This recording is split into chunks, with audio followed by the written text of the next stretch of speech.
এটা কোনো গল্প না, এটা কোনো রূপকথা না, এটা কোনো কাহিনী না, ইতিহাস না, বরং এই মুহূর্তের জলজ্জান্ত ঘটনা, রানিং ঘটনা, যে ইসরায়েলের ইহুদি কুত্তারা এই পরিমাণ গাজা ফিলিস্তিনের মুসলমানকে শহীদ করছে, রক্তে এভাবে জমিন ভাসছে, বোমার আঘাতে ইমানদার মুসলমানের লাশ উপরের দিকে উঠা ছিট্টা ভিট্টা ছিন্ন ভিন্ন হয়ে গেছে। হায় হায় বন্ধু, যখন মুসলমানের লাশ ছিঁড়ে ভিড়ে যাচ্ছে বোমার আঘাতে, যখন মুসলমানের সমস্ত বসত ভিটা মাটির উপর থেকে সমান হয়ে গেছে, একটা মুসলমানকে বেঁচে বাঁচিয়ে রাখার তাদের কোনো সিদ্ধান্ত নাই, সেই মুহূর্তে তুমি সারাক্ষণ শুধু মোবাইল দেখবা, নারী দেখবা, ছবি দেখবা, অশ্লীল দৃশ্য দেখবা, আর এই শুধু চুল ফিরাইবা, আর একটা জামা, একটা প্যান্ট, একটা মোটরসাইকেলের পিছনে জিন্দেগি শেষ করে দিবা। আমার যুবক ভাই, আমি তোর হাতে ধরি ভাই, বন্ধু আমার, এটা কেমনে ইনসাফ? কিভাবে ইনসাফ হয়? এক মুসলমান এতটা পাষাণ কেমনে হয়? এটা তো নূহ নবীর ঘটনা না, এটা তো এই মুহূর্তের ঘটনা। মজলুম ফিলিস্তিনের ঘটনা কি এই মুহূর্তের ঘটনা না নূহ নবীর ঘটনা? আমরা আমাদের সন্তানদেরকে বুঝাইতে পারলাম না, আমরা তোমাদেরকে বুঝাইতে পারলাম না বাবা, ইসলামের মধ্যে তোমাদের ইজ্জত, বরং তোমরা নারী, ছবি, মোবাইল আর এই বেনামাজি জিন্দেগির মধ্যে একটা সেজদা নাই কপালে। কেমনে কাটাইলা সারাটা দিন? এক ওয়াক্ত নামাজ না পড়ে কেমনে পারলা? এই যে এক ওয়াক্ত সেজদা ছাড়া রাত্রিবেলা ঘুমাইলা, আর সারাটা রাত উলঙ্গ ছবি, নারী, নাচ গান দেখে দেখে শুইলা, শরীরটাও নাপাক। এই নারী ছবি দেখলে তো শরীর নাপাক হয়, শরীরও নাপাক, একটা সেজদাও কপালে নাই। হায় হায় যুবক, এই রাত যদি আর ভোর না হয়, তোমার চোখ যদি আর না মেলে, এরকম এক বোমার আঘাতে যদি তুমি নিশ্চিহ্ন হয়ে যাও, তো তোমার মৃত্যু কিসের উপরে হইল? অপবিত্র গোসল ফরজ হয়েছে তার উপরে, এমন অপবিত্র দেহের উপরে মৃত্যু। একটা সেজদা নাই যার কপালে, এমন জানোয়ারের জিন্দেগি, এমন কুত্তার জিন্দেগির উপরে মৃত্যু হয়েছে তোর এটা, এমন কুত্তার জিন্দেগির মৃত্যু হয়েছে এটা, এমন জানোয়ারের জিন্দেগির মৃত্যু হয়েছে। জন্য বাপ ভাবতে শিখো, নওজোয়ান ভাবতে শিখো। আমি আসছি আর এখানে আমার ওনারা বলতেছে যে হুজুর সারা অঞ্চল থেকে ছেলেরা আসছে, আলহামদুলিল্লাহ। আমরাও চাই নওজোয়ান তোমরা আগায় আসো, তোমরা আগায় আসো। ওদের এই আস্ফালন, ওদের এই অহংকার, ওদের এই উদ্ধত্ত, এটা অস্ত্রের বল না। ওরা জানে মুসলমানের নওজোয়ান, মুসলমানের যুবক যতক্ষণ পর্যন্ত চোখ না রাঙাবে, হিম্মতের সাথে বুক টান করে না দাঁড়াবে, ভাইয়া আমার, ছেলেরা আমার, বাপ আমার, হয় তুমিও থাকবা না, আমিও থাকবো না। এটা মনে রাখো, এই আলোচনা, গোল টেবিল, এর কোনোটাই ফিলিস্তিনের সমাধান না। মুসলমানের সমাধান কোনোদিনও জাতিসংঘের ওই বেঈমানদের দ্বারা হবে না, কোনোদিনও হবে না। আমেরিকার কুত্তারা কোনোদিনও সমাধান করবে না। আমার যুদ্ধ, আমার জিহাদ, আমার খুন, আমার রক্তই সমাধান এনে দিবে ইনশাআল্লাহ, ইনশাআল্লাহ। মনে রাখো, ইনশাআল্লাহ।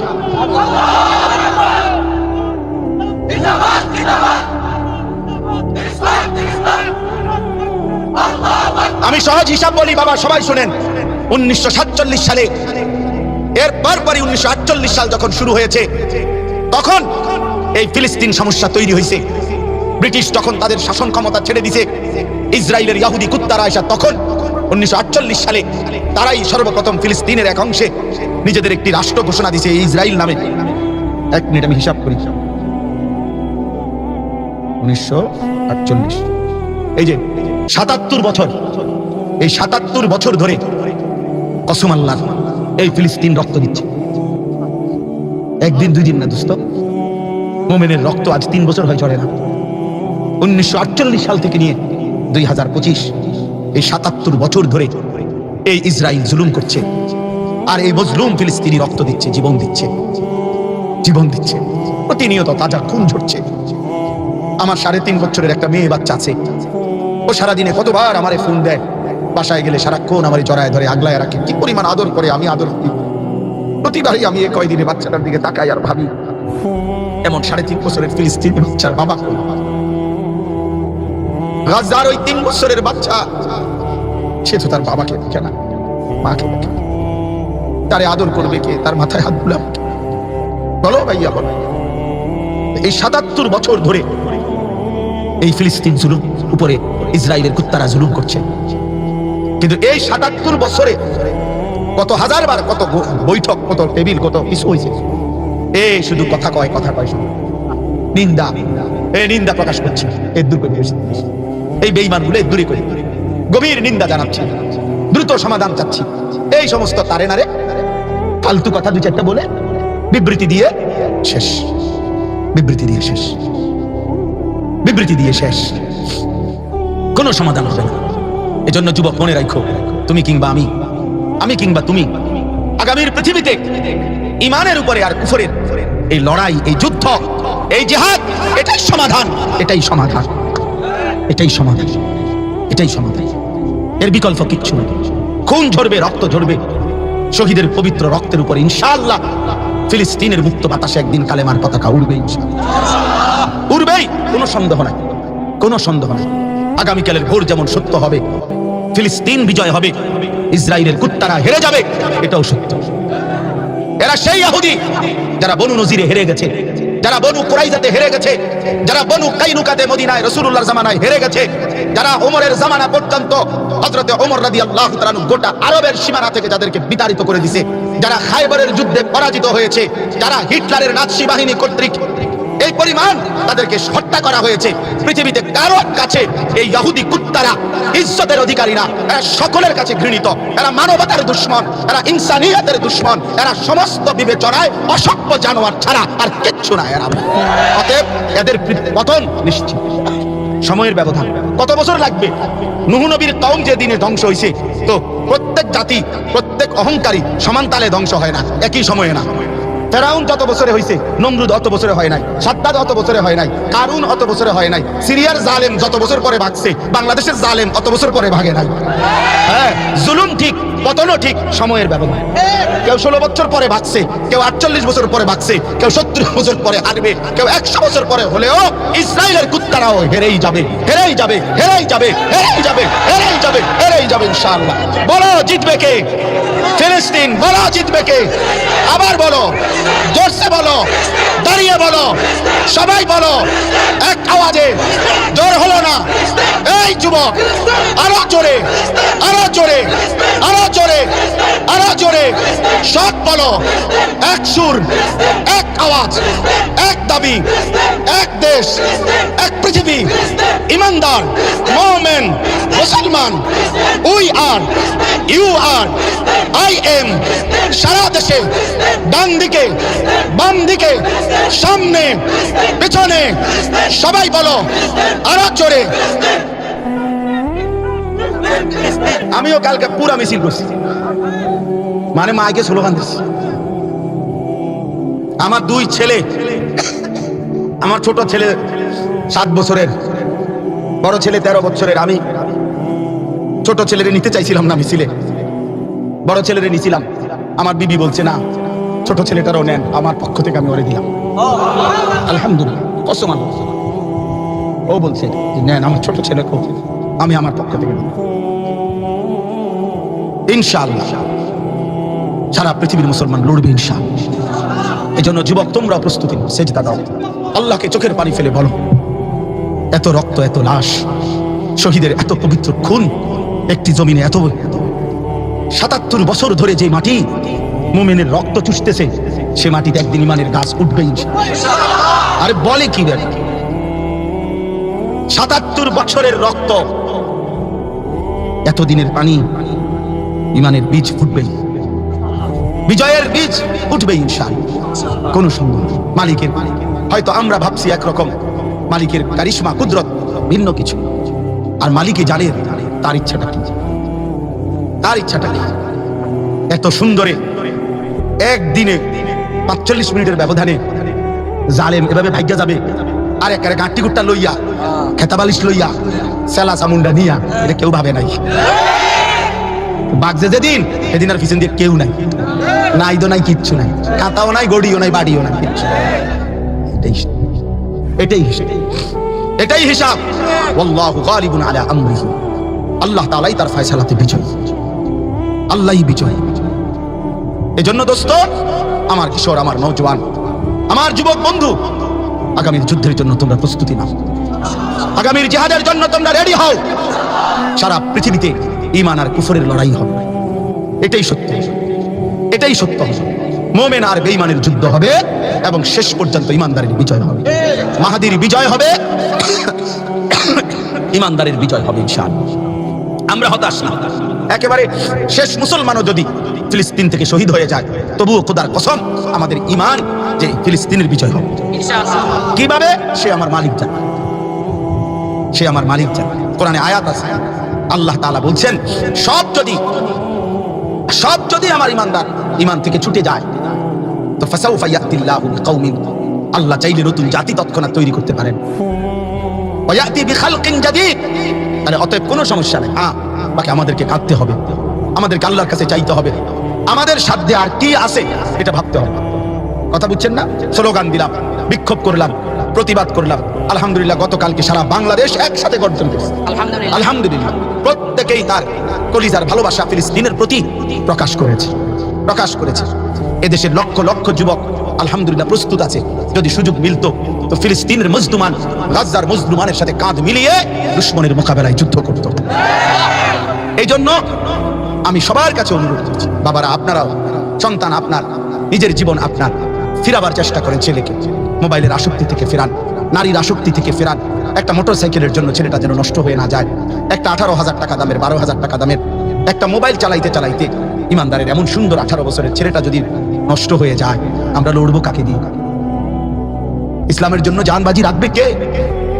প্রিয় ভাই আমার, প্রিয় ছেলেরা আমার, আজ সময়ের এমন এক মুহূর্ত, যেই মুহূর্তে এটা কোনো সিদ্ধান্ত না, যে আমি এটাই বুঝাইতে চাইছি যে 77 বছর ধরে মুসলমান ফিলিস্তিনে নির্যাতিত, আর আমরা কোনোদিন নির্যাতিত হব না, এর গ্যারান্টি আমাদের কাছে আছে।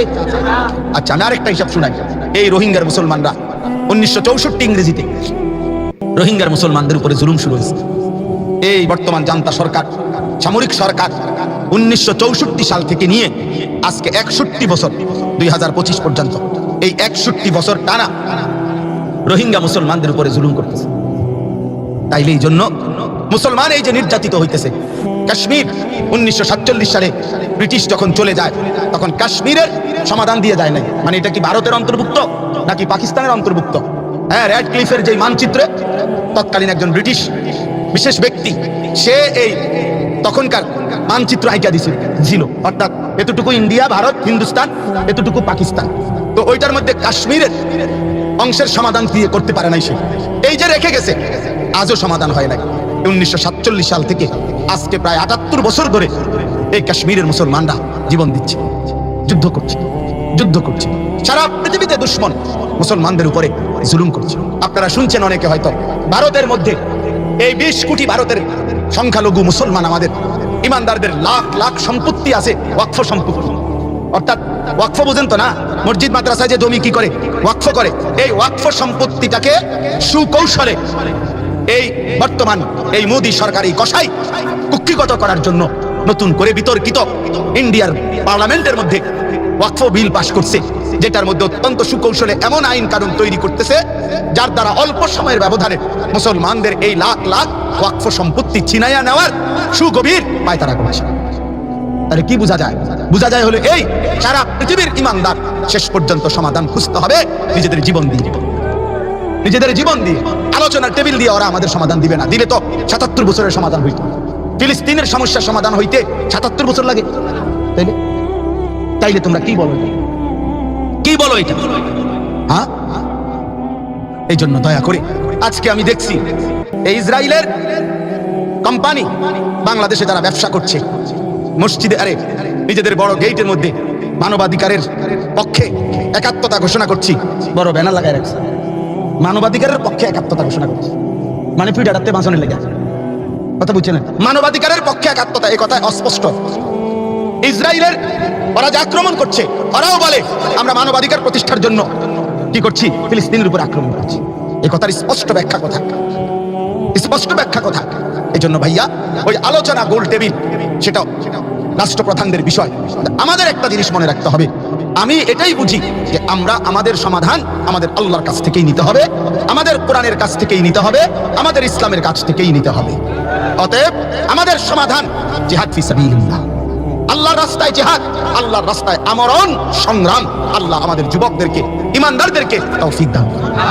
আমি আপনাদের কাছে অনুরোধ করছি, এই 12 ভাইয়া বলছেন আগামী বছর 12তম তাফসীরুল কোরআন মাহফিল হবে।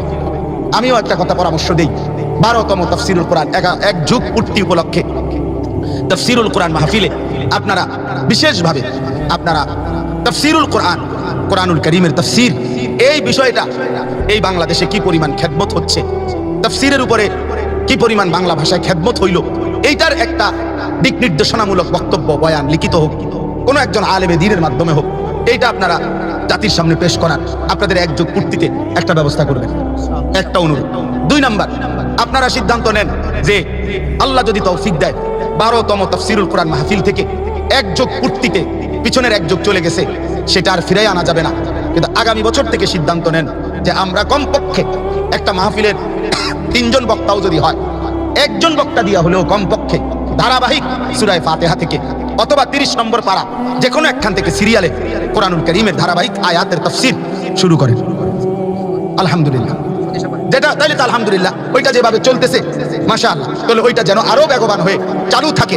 এইটার উপযুক্ত যে আমাদের নোয়াখালী ওই যে মদন মোহন হাই স্কুলে যে আমাদের শায়েখ 5 দিন ব্যাপী তাফসীরুল কোরআন মাহফিলে অনেক আগাইছে, ওইটার মধ্যে এরকম আরো উলামায়ে কেরাম থেকে পরামর্শ নিয়ে একযুগ পূর্তি উপলক্ষে আপনারা আরো কার্যকর তাফসীরুল কোরআন মাহফিলটাকে আরো কি কি করলে উম্মতের ফায়দা হবে, এটা আপনারা করবার চেষ্টা করবেন। আমাদের পরামর্শ চাইলেও আমরা পরামর্শ দেওয়ার চেষ্টা করব, সুযোগ থাকলে আসবারও চেষ্টা করব ইনশাআল্লাহ।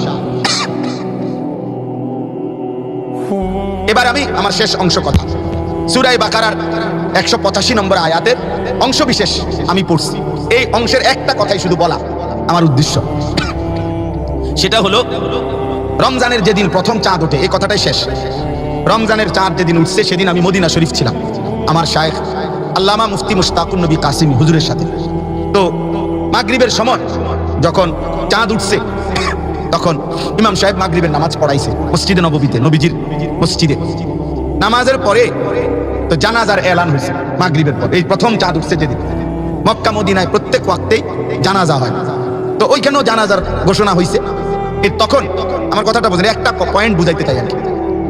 হুজুর তখন আমার এরকম হাত ধইরা আমার বলতেছে, মাওলানা 1 মিনিট ভেবে দেখেন মদিনা শরীফে যে এই এখন যাদের জানাজা হবে এই মানুষগুলো গত 2 মাস যাবত তারাও দোয়া করছিল, আল্লাহ রমজান পর্যন্ত হায়াত দেন। আজ ঠিকই রমজানের চাঁদ উঠছে, এরা তো হায়াত পেল। ভেবে দেখেন, আচ্ছা রমজানের যেদিন শেষ দিন এতেকাফ শেষ হবে, আমরা সুদর্ণপুর মাদ্রাসায় হুজুরের সাথে এতেকাফে, তুই বললাম প্রায় 1100-র মতো সাথী। তো আসরের নামাজের পরে এই সুদর্ণপুর মাদ্রাসা মসজিদের পাশে, মসজিদের সাথে লাগোয়া যে প্রথম বাড়ি, এই বাড়িওয়ালা একজন বয়স্ক চাচা গত বছর আমাদের সাথে এই মসজিদে এতেকাফ করছিল। এই বছর দুর্বল অসুস্থতার কারণে পারে নাই। ঠিক শেষ দিন আসরের নামাজের পরে উনি ইন্তেকাল করছেন, এসার পরে ওনার জানাজা হয়েছে। তাহলে উনি, আমার অর্থ হইল উনি হইতে 1 ঘন্টা 1.5 ঘন্টা রমজান পায়, ঠিক না? তাইলে এই প্রথম চাঁদের দিন থেকে শুরু করে ঈদের চাঁদ উঠা পর্যন্ত এরকম পুরা রমজান অসংখ্য অগণিত মুসলমান সারা পৃথিবীতে ইন্তেকাল করছে কিনা বলেন, সবাই বলেন। শেষ করে দিচ্ছি আমি, সবাই ইন্তেকাল করছে কিনা এবার ইনসাফের সাথে ভেবে দেখেন। সেটা হলো মহান আল্লাহ পাক রব্বুল আলামিন এই যে অগণিত মানুষ কবরে গেল, তারই মাস থেকে আমারে আপনারে, যুবক ভাই তোমারে, বয়স্ক বাবা আপনাদেরকে আল্লাহ তাআলা আমাদেরকে হায়াত দিলেন, পুরো একটা মাস দয়া করে মহান আল্লাহ পাক রব্বুল আলামিন আমাদেরকে জীবন দিলেন। রহমত, মাগফিরাত, নাজাতের সবটুকু আমরা পাইলাম। শবে কদর, ইতিকাফ, ইফতার, সাহারি, রোজা, তারাবি সবটা আমরা পেলাম। তো এই যে আল্লাহ তাআলা দয়া করে আমাদেরকে পুরাটা রমজান হায়াত দিলেন, বাঁচিয়ে রাখলেন, আল্লাহর বন্দেগী করার তৌফিক দিলেন, এই কথাটাই আল্লাহ এখানে বলছেন, ওয়ালি তুকমিলুল ইদ্দাতা, তোমরা আমার মাসটা পূর্ণ করো রমজান, ওয়ালি তুকাব্বিরুল্লাহ আলা মা হাদাকুম। আর রমজান পরবর্তী যখন ঈদের চাঁদ উঠবে, তো রমজান পর্যন্ত পুরাটা হায়াত যদি পাও, তো এবার ঈদের চাঁদ দেখে শাওয়ালের 1ম তারিখ তোমরা আমার তাকবীর, আমার শ্রেষ্ঠত্ব, আমি যে তোমাদেরকে পথ দেখাইলাম, হায়াত দিলাম, ইবাদত গুলোর কথা বললাম, এই জন্য তোমরা শাওয়ালে চাঁদ উঠলেই আমার তাকবীর বুলন্দ করো। আল্লাহু আকবার, আল্লাহু আকবার, লা ইলাহা ইল্লাল্লাহ, আল্লাহু আকবার, আল্লাহু আকবার, ওয়ালিল্লাহিল হামদ। আর এরপরের শব্দ হলো ওয়ালা আল্লাকুম তাশকুরুন। এই যে রমজান পুরাটা পেলা, হায়াত দিলাম, আমি আল্লাহ হেদায়েত দিলাম, আমলের তৌফিক দিলাম, এইবার এই কারণে তুমি যেন আমার শুকর আদায় করো। আমি আল্লাহ তোমার কাছে এটা চাইলাম, তোমার কাছে আমি এটা চাইলাম। তাইলে প্রিয় ভাই, আমি শুধু এই দুইটা কথা বলতে চাই। একটা হলো রমজান যখন শেষ হলো, তারপর দিন ঈদ, শাওয়ালের 1 তারিখ। তো সেদিন আল্লাহ পাক কোরআনুল কারীমের মধ্যে বললেন, বান্দা তোমার কাছে আমার চাওয়া, আজকের শাওয়ালের 1ম তারিখে আমি যে তোমাকে রমজানটা পূর্ণ দিলাম, এই বরকতে তুমি আমার শ্রেষ্ঠত্ব, আমার তাকবীর বুলন্দ করো। এটা কে বললেন? কে বললেন বলেন না? আচ্ছা, এখন আমার প্রশ্ন হলো যুবক ভাই তোমাদের কাছে, বয়স্ক বাবা আপনাদের কাছে, ঈদের দিনে আপনাদের যাদের ছেলেরা 1 ওয়াক্ত নামাজ পড়লো না, আপনাদের যাদের মেয়ে বেপর্দা হাঁটলো, আপনাদের যাদের স্ত্রী বেপর্দা হলো, ঈদের দিনে যাদের ঘরে গান বাদ্য, নাচ গান, নাটক, সিনেমা চললো, রাস্তায় কিংবা ফিকাফে যারা ডেকসেট বাজাইলো, এই অসভ্যতা কোরআনুল কারীমে আল্লাহ তাআলা তিনি বললেন যে একটি রমজান পূর্ণ করে তোমরা আমার শ্রেষ্ঠত্ব বর্ণনা করো। তাহলে এর বিপরীতে আমরা যারা এই অসভ্যতা, এই নাফরমানি করলাম, আমরা এটা কি করলাম? কেন করলাম?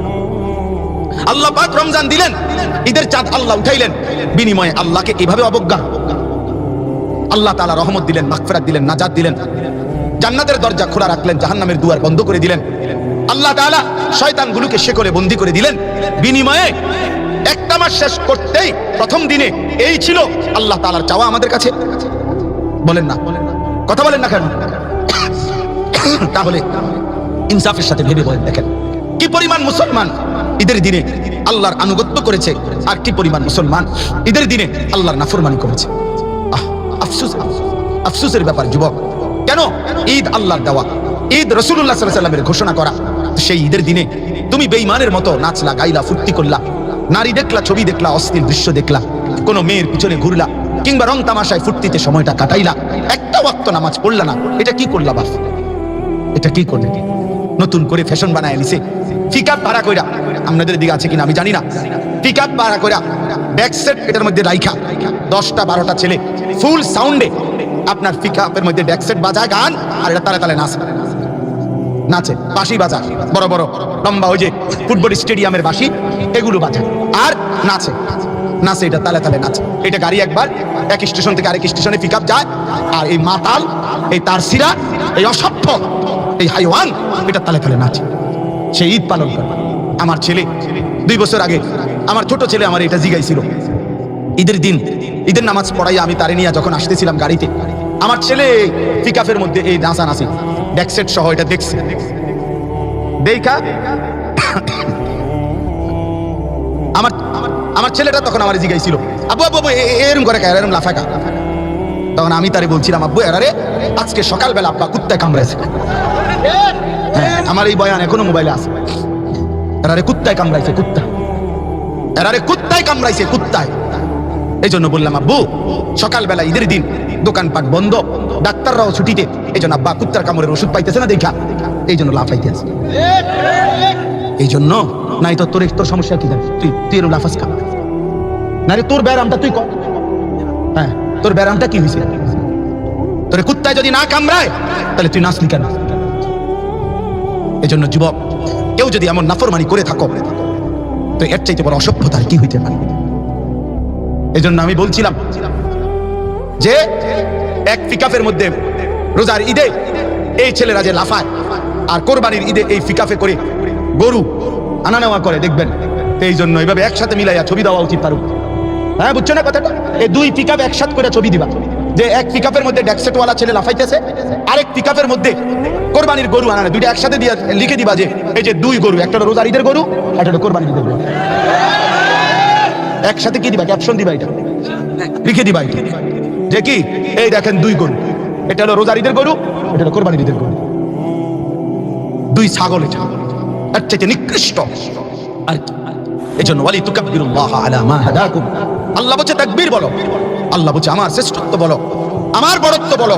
আর তুমি আল্লাহকে প্রত্যাখ্যান করে বললে, আল্লাহ তোমার বড়ত্ব না, আমি শয়তানের পক্ষে, এজন্য আমি শয়তানের মন্ত্র শোনাচ্ছি মানুষকে। আল্লাহ আমাদেরকে মাফ করে দেন। ওয়ালা আল্লাকুম তাশকুরুন। আল্লাহ তাআলা বলেন, আর বান্দা সারা বছরের জন্য আমি চাই তুমি আমার শুকর আদায় করবা, শুকর আদায় করবা।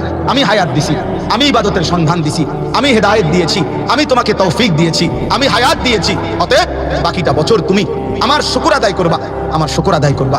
শুকর কাকে বলে?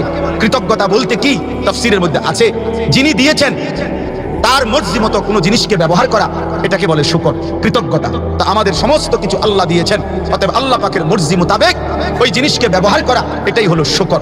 আমার হাত আল্লাহর দেওয়া, আমার চোখ নাক কান আল্লাহর দেওয়া, আমার আয় উপার্জন স্ত্রী সন্তান আল্লাহর দেওয়া। অতএব বাবা, যুবক, বড় ভাই, সবার কাছে অনুরোধ করি, আল্লাহর দেওয়া প্রত্যেকটা নিয়ামত আল্লাহর মর্জি মোতাবেক ব্যবহার করা, এটাকে শুকর বলে, এটাকে শুকর বলে, এটাকে শুকর বলে। আর আল্লাহ রমজানের পরে আমাদের কাছে এটাই চাচ্ছেন, এজন্য রমজান পরবর্তী মাহফিলে আমি আপনাদের কাছে এটা বললাম, শুকর চাই, শুকর। আল্লাহর প্রতি কৃতজ্ঞ হওয়া দরকার, আল্লাহর প্রতি কৃতজ্ঞ হওয়া দরকার। আল্লাহ তাআলা আমাদেরকে কৃতজ্ঞ বান্দা হওয়ার তৌফিক দান। মানুষের দুইটা ভাগ আল্লাহ করছে, কোরআনে স্পষ্ট আছে, মানুষের ভাগই দুইটা, ইম্মা শাকিরান বা ইম্মা কাফুরা। আল্লাহই বলছে আমার বান্দা দুই ভাগের, এক ভাগ কৃতজ্ঞ, এক ভাগ অকৃতজ্ঞ। আল্লাহ বলছেন অকৃতজ্ঞ বান্দার জন্য আমি শাস্তি রেখেছি, কৃতজ্ঞ বান্দার জন্য পুরস্কার রেখেছি। ইন্না আ'তাদনা লিল কাফিরিনা সালাসিলা ওয়া আগলালান ওয়া সাঈরা ইন্নাল আবরারা ইয়াশরাবুনা মিন কাসিন কানা মিজাজুহা কাফুরা। ঈমানদারের জন্য পুরস্কার আছে, নাফরমানের জন্য শাস্তি আছে। অতএব রাত গভীরে আজকে আমি শেষ কথা, প্রিয় যুবক ভাইরা, কিশোর নওজওয়ান, তোমার চরিত্র, তোমার আখলাক, তোমার সেজদা, এর মধ্যে মুমিনের বিজয় আছে।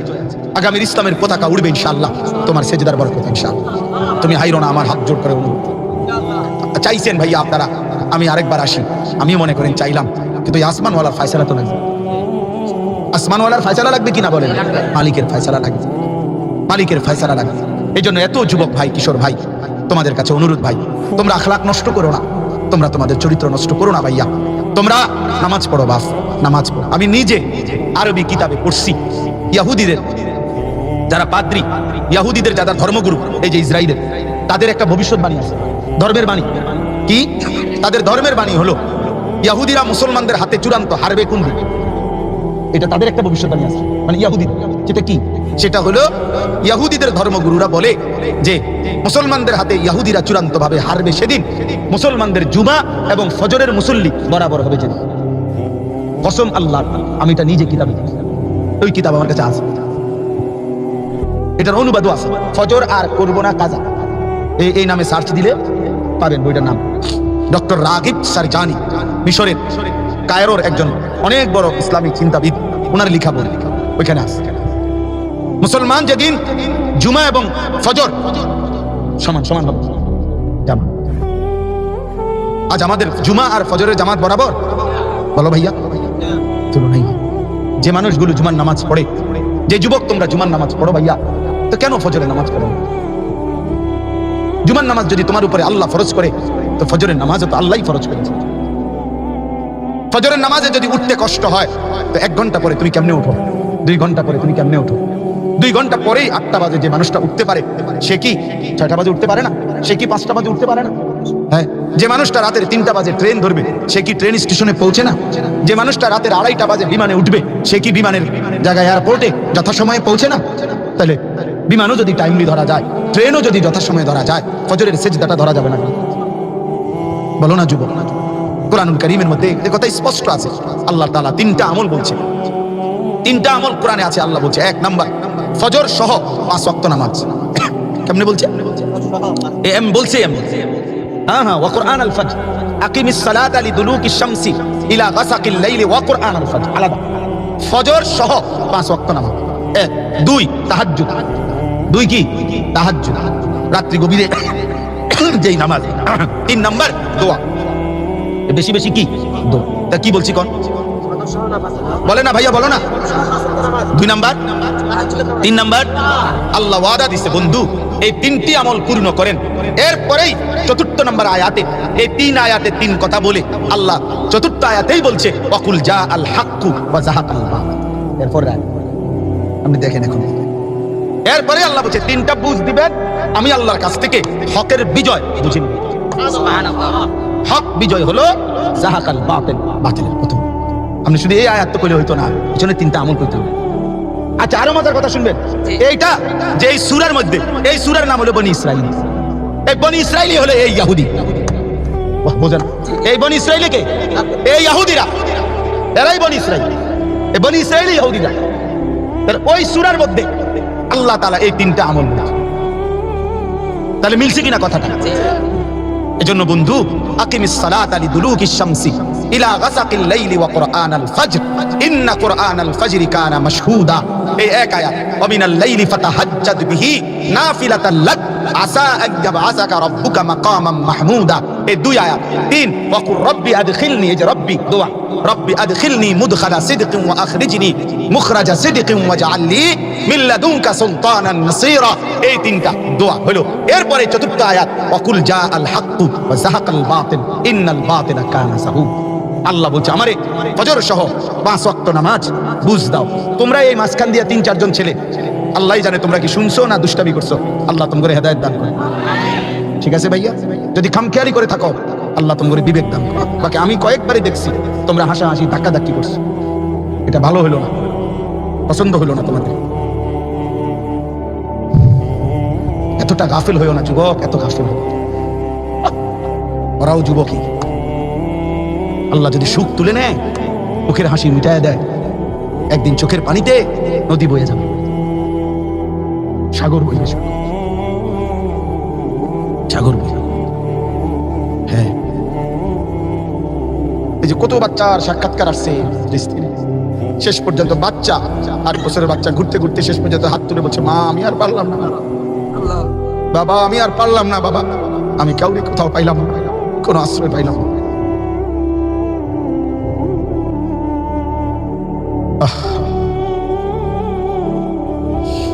তাইলে ফজর সহ 5 ওয়াক্ত নামাজ, তাহাজ্জুদ, দোয়া, রাত গভীরে 1 ফোঁটা চোখের পানি, ইনশাআল্লাহ জালিমের পতন হয়ে যাবে, বাতিলের পরাজয় হবে। এজন্য দোস্ত আমরা ইনশাআল্লাহ, আমি সব ছেলে পেলে এবং বাবারা, চাচারা, সবাই আপনারা যারা বাবা আছেন, ছেলের বাবা, মেয়ের বাবা, আপনারা আপনাদের ছেলে মেয়েদেরকে নামাজের উপরে উঠান, ঈমান ইসলামের উপরে রেখে যাবেন। নয়তো বাবা আপনারা হয়তো কবরে চলে যাবেন। আগামী সময়ে আপনার সন্তান যদি 16 বছর নামাজ না পড়ে, হতে পারে আগামী সময়ে দুশ্মনের মোকাবেলায় একদিনও দাঁড়ায় থাকতে পারে, একদিনও তার কলিজার মধ্যে ঈমান নাই, সে শুধু আইডি কার্ড দেখাইয়া মুসলমান টিকতে থাকবে। যার কপালে সেজদা নাই, সে শুধু ভোটার আইডি কার্ড দিয়ে বাঁচতে থাকবে। আল্লাহ আমাদেরকে বুঝ দান করেন, আল্লাহ আমাদেরকে শাকের কৃতজ্ঞ বান্দা হওয়ার তৌফিক দান করেন। আজকের এই ওলামায়ে কেরাম, খায়েরহাট ব্যবসায়ী, এলাকাবাসীর সকলের মহব্বতের এই উদ্যোগ তাফসীরুল কোরআন মাহফিলকে আল্লাহ তাআলা কবুল করে নেন। আমিন। সুবহানাল্লাহি ওয়া বিহামদিহি।